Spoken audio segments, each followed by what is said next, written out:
First thing, how do these thoughts come about? First of all, these thoughts come about by walking in the flesh.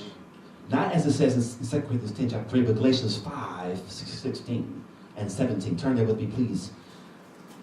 We're a Bible teaching church. Let's go to Scripture.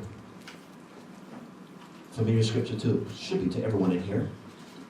Galatians 5, verse 6.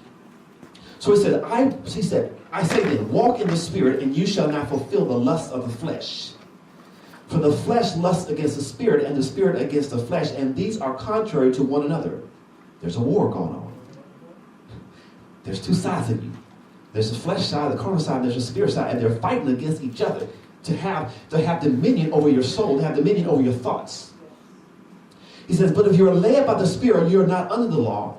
Now the works of the flesh are evident, which are adultery, fornication, uncleanness, lewdness. You can read the list. So these thoughts come about, family, by walking in the flesh.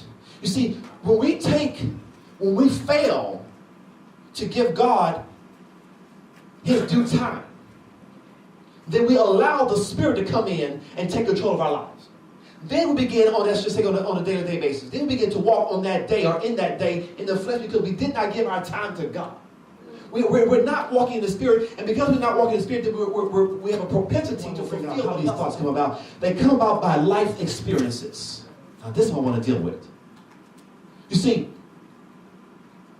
our experiences in life creates in us thoughts, and these thoughts begin to grow, and we use these thoughts over and over again.